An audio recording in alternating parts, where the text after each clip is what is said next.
नमस्कार। आज हम महाभारत के एक पात्र परीक्षित के बारे में बात करने जा रहे हैं।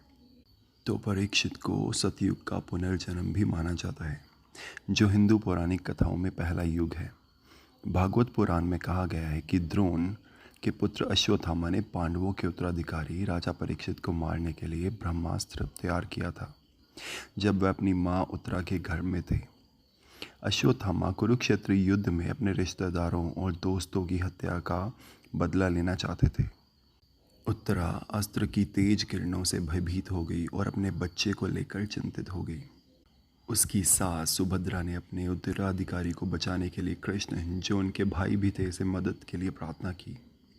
कृष्ण ने उसे शांत किया और गर्भ से पल रहे बच्चे को घातक हथियार से बचाया, और इस तरह परीक्षित की जान बच गई।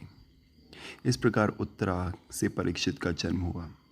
बाद में उन्हें हस्तिनापुर में पांडवों का उत्तराधिकारी घोषित किया गया। अपने राज्याभिषेक के बाद उन्होंने 3 यज्ञ किए। यज्ञ करते हुए उन्होंने पूरे देश का भ्रमण किया। एक बार उन्होंने देखा कि एक आदमी बैल को डंडे मार रहा था और गाय को लात मार रहा था। यह देखकर वह क्रोधित हो गए और उस व्यक्ति को गिरफ्तार कर लिया। परीक्षित उसे मारने ही वाले थे, तभी उस आदमी ने कहा कि मैं कली हूँ। कली ने परीक्षित से क्षमा मांगी। परीक्षित ने कली को माफ़ कर दिया, परंतु उसे राज्य छोड़ने को कहा। बाद में गाय ने बताया कि वह पृथ्वी है और बैल धर्म थे। कुछ समय पश्चात एक बार शिकार करते समय राजा परीक्षित का सामना पुनः कली पुरुष से हुआ। उन्होंने उससे जुआ, वैश्यवृत्ति, बुराई और अनैतिक संबंधों के स्थान के अलावा एक अन्य आश्रय मांगा। राजा परीक्षित ने उसे सोने में निवास करने की अनुमति दे दी। हालांकि परीक्षित ने खुद ही सोने का मुकुट पहना हुआ था।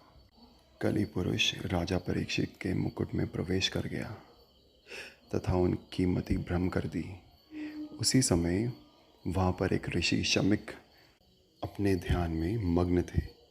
तभी राजा परीक्षित ने क्रोधित होकर ऋषि शमिक से पूछा, हे ऋषि, बताओ, जिस हिरण का मैं शिकार कर रहा था वो किधर है? ऋषि शमिक अपने ध्यान में मग्न रहे, परंतु कली के प्रभाव से राजा परीक्षित अच्छे से विचार नहीं कर पाए तथा उन्होंने पास ही में मरा हुआ सांप जो पड़ा था शमिक के गले में डाल दिया। जब ये बात राजा शमिक के पुत्र श्रृंगी को पता चली तो उसने परीक्षित को श्राप दे दिया कि 7 दिन के अंदर अंदर उसकी मृत्यु हो जाएगी। राजा परीक्षित अब कुछ नहीं कर सकते थे। अब उनके पास जीवन में सिर्फ 7 दिन शेष बच गए थे। उन्होंने राजपाट त्याग दिया तथा ज्ञान और ध्यान में लग गए।